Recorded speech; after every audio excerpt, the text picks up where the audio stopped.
Welcome to another episode of Crossfire Faith and Gaming, where we're going to talk about this year's summer camps and how they went.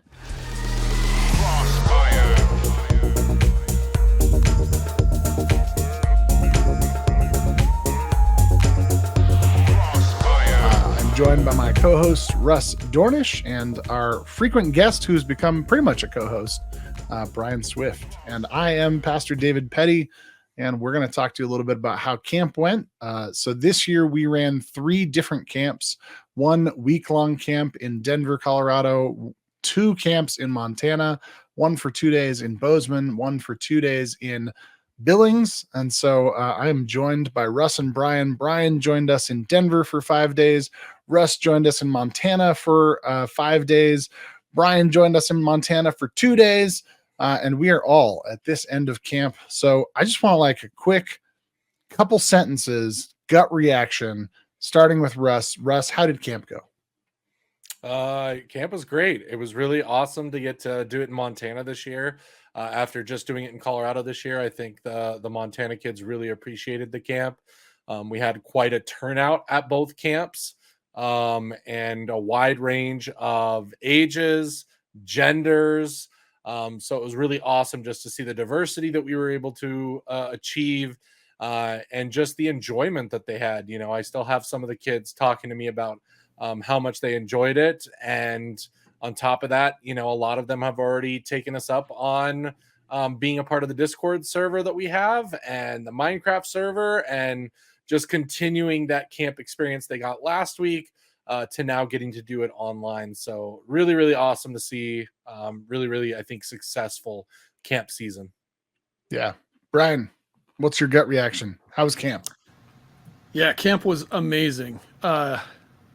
Man, just so much fun at both of the camps that I was at. I already got some feedback from some parents saying how awesome they thought that their kids thought the camp was, that they got a chance to play some new games that they never knew they would like. We got the Minecraft server running, you know, really well this year, and that was a huge thing. The kids were able to, you know, build kind of a monument to their time at camp this time. It was just such a fun event. And we, again, Russ mentioned we were able to grow it this year and do the camp with a lot more kids by expanding to Montana. So all in all, just an awesome camp season for us. Yeah, definitely have to echo that. It was a great experience getting to go to camp. My couple sentence thoughts here. I think it was amazing to see the diversity in the different camps. It was amazing to see the kids in Denver and Montana get to experience this kind of fun thing that we're still kind of creating and exploring with. And then I think, like Russ was talking about, that mountaintop experience that we often get at camp, at physical camps, so often just stays at the mountaintop, right? We go to the mountaintop, it's amazing. We come back down, and then we can't wait to go back to the mountaintop the next year. And it was really neat this year to see a bunch of the kids stay connected from camp. And, you know, I know my daughter went to camp and she's still having conversations with a kid she met in Montana and a kid who's from Colorado, and like they're staying connected. And then some of the kids that are staying connected in the Discord server and the Minecraft server. So that's really exciting to see all that kind of stuff. I want to throw out an opportunity here for some thank yous. So Russ and Brian, be thinking real quick, and then I'll just call one of you on the hot seat here. But is there anyone or any organization that you specifically want to thank for this year's opportunities at camp? Anybody have a volunteer to go first? Yeah, I got it. Go ahead, Russ. Yeah. Two big ones. Jana at First or Bozeman UMC in Bozeman. Yeah, that makes sense. She was really awesome, helped out, had her kids at camp, did a lot of things at the church to just kind of help us out and be kind of the liaison there. And then a big thank you at the Billings camp to Soup and Such, a local restaurant who provided all of our meals for the 2 days. So that was really awesome to get that. The kids really enjoyed it. Allowed us to also do a lot more with camp rather than us having to prepare meals or prepare food or anything like that. We just got to go from one thing to the other and really follow our schedule. So I really, really appreciated that. Those are two huge thank yous that I wanted to shout out from camp this last week. All right, Brian, what about you? Anyone you want to thank or any organizations you want to thank for camp this year? I know I've got a couple, but I'll hold on to them. Okay. So, yeah, I mean, we want to say, again, a huge thank you to St. Andrew UMC in Denver. They were just an excellent place to host. Their facilities team was super awesome. They just gave us access to a great space, and we couldn't be more thankful for that. And for both, I'm sure I speak for you guys too, but for both of the other churches that hosted us in Bozeman and in Billings, really, really thankful for those spaces as well. And I want to thank John, one of our volunteers that we had in Denver. Dude, thanks very much for your help. In Denver, we were very grateful to have, the extra hands to help us out. So those are mine. What about you, Dave? Yeah, I want to throw out, like you said, by name, definitely St. Andrew, Bozeman UMC, and Hope UMC in Billings. Those congregations for allowing us to just be in their space and kind of take over a space for a week was very generous and very gracious of them. I want to say a huge shout out to our kind of main sponsor, the Boulder Spirit Foundation, which is, organization from the sale of Camp on the Boulder in Montana. Just the financial and emotional and kind of leadership support that they've given us has been huge. And then I think to tack on to your thanks of John, who is our counselor in Denver, I want to thank John specifically and by name for sharing his story with us. He's got a great story, and it was great for the kids to get to hear that. And then let's see, there was one other I was thinking. Oh gosh, yep, I'm just blanking. Oh, you know what? Probably more than anything, Russ and Brian, I want to thank you guys. You probably didn't expect I was going to do this, but thank you guys, the two of you, for giving up your weeks, your weekends, your time, your energy, your efforts, for driving all the way down, Brian, from Montana all the way to Denver, for giving up a week. And and especially Brian, I want to thank you and Ty for all of the work you guys put in on the Minecraft server. One day when we had kind of a almost collapsible moment in there, and you guys saved the day. Ty, if you're out there listening to this, thank you for saving the day. You are truly a Superman.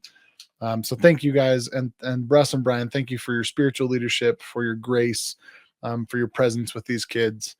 It was huge. So Yeah, and the same goes for you, Dave. I know, like, you had a couple of very long travel days to get up to Montana, and I know you and Russ both kind of sweated out in the heat in Bozeman in a non-air conditioned space. it was a warm week. So, yeah. So, I mean, camp is a lot of work for all of us, but it is super rewarding. So, yeah, to both of you guys, thanks again. One other thank you I want to throw out there, to the parents of all the kids. If you're listening, if you're one of the parents of the kids, thank you for entrusting us with your kids. Thank you for signing your kids up for Crossfire Camp, which is this kind of unknown. I think it's one thing if you say, I'm going to sign my kid up for, summer church camp that's been going for 175 years, and you know exactly what to expect because it's the same thing. And here we come in with this totally wild idea that's kind of halfway between church summer camp and a LAN party, for those of you that grew up in the 2000s and got to experience LAN parties. So thank you for entrusting your kids to us in that week, and for letting us share our love of Jesus and our love of games with them in this unique experiment of camp. So, all right. So Russ and Brian, next category. What is something you learned either about camp, about yourself, about how we can do things better next year? Something you learned that was a huge hit this year, that, maybe somebody out there is listening to this and they're going to try and put on their own summer gaming camp. What's something you learned this year? And if neither of you has an immediate answer, I can give you something. I can start. Okay, go ahead, Brian. You know, definitely one thing we learned, having our own equipment was super awesome for this kind of experience. You know, it does that LAN party experience. We can, you know, we've learned that we can bring everything that we need and we can set it up anywhere. But also I would say, hey, if you're going to run something similar, be prepared to budget time and maybe try to get some extra help for setup and tear down, because that's a lot. That's a lot. That was a lot of work. So just, I think that was one of the big things for sure. Lesson learned. Russ, do you have something? Yeah, I think the equipment one is a huge one. You know, really having that prepped. I think making sure that you have a wide range of games, a wide range of options for the kids, but also obviously have some very planned directed things. Because one of the coolest things that we saw from kids was them saying, hey, I got to try this game that I never tried before. I really loved it. I'm going to go home and play it.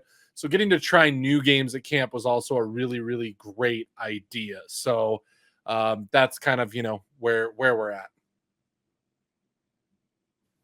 Nice. Yeah, I think one of my learnings was, and Brian, when you and I talk about this all the time, the willingness to be flexible was a huge learning that we had.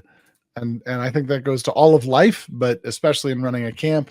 There were so many things that we had planned and they either worked great and we said, okay, let's keep doing that, or we planned them and they didn't work great.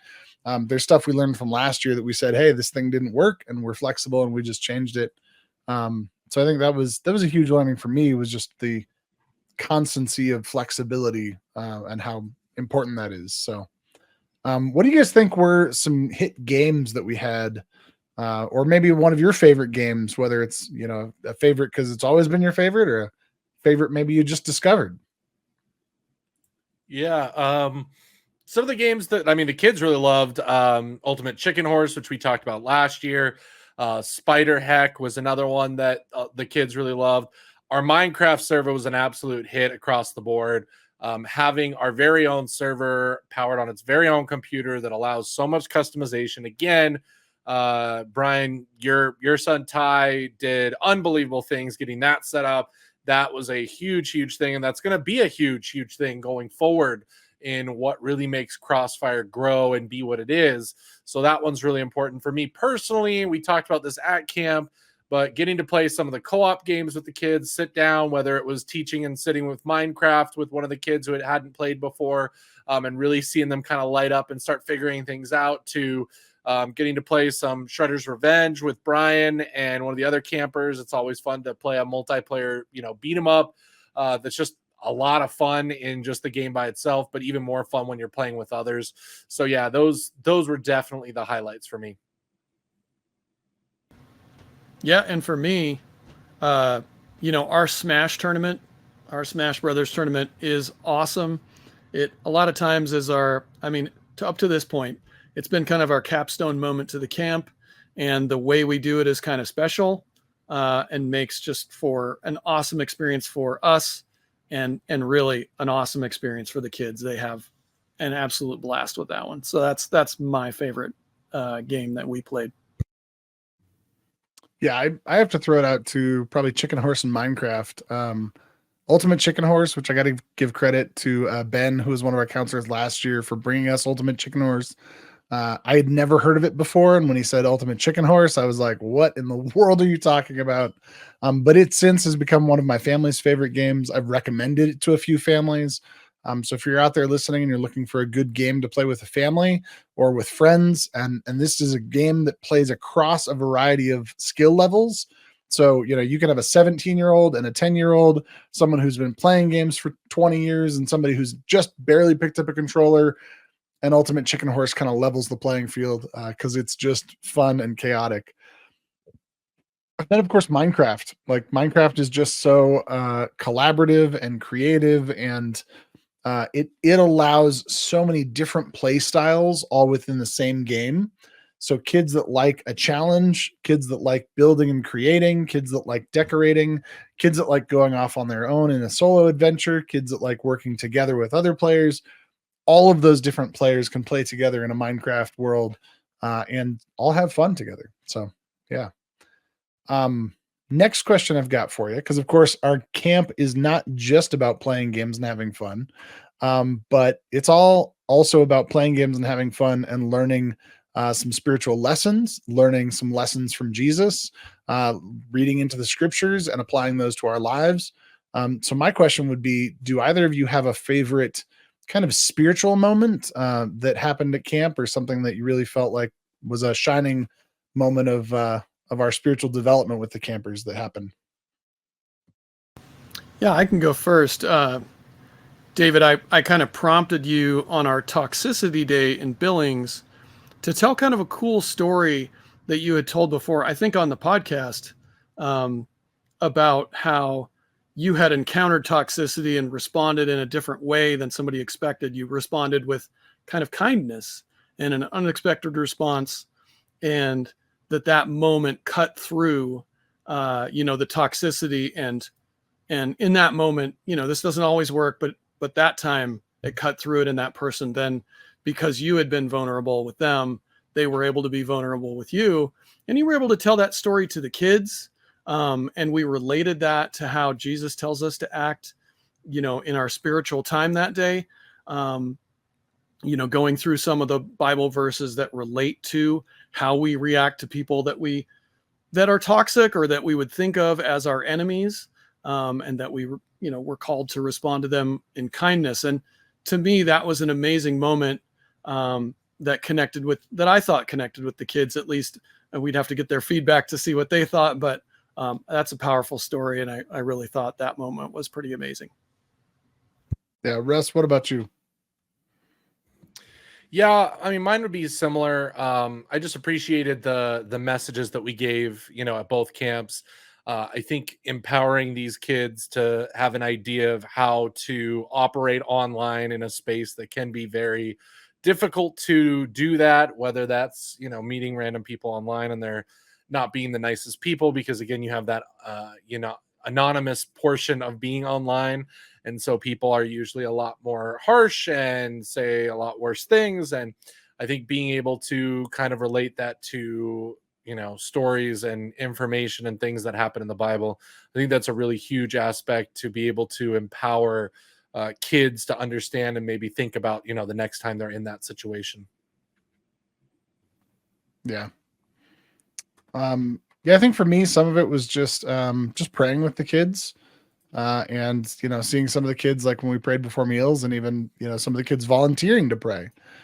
So seeing that willingness for a kid who, yeah, I don't know about you guys, but when I was like 10 years old, 15 years old, somebody asked me to pray at a meal or something, I would have been like, okay, well, I'm gonna go hide under the table now.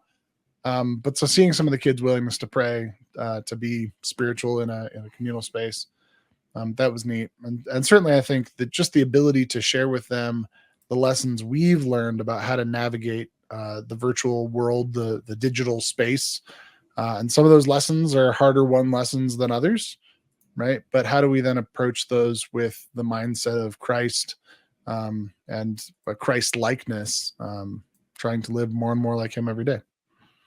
So, all right. Well, we are almost at 20 minutes, and I said we were going to make about a 20-minute podcast. So I'm trying to think what else. So thoughts, how about this? What about thoughts on camp for next year? Let's say you're a parent listening to this in, May of 2025. Camp is maybe almost happening.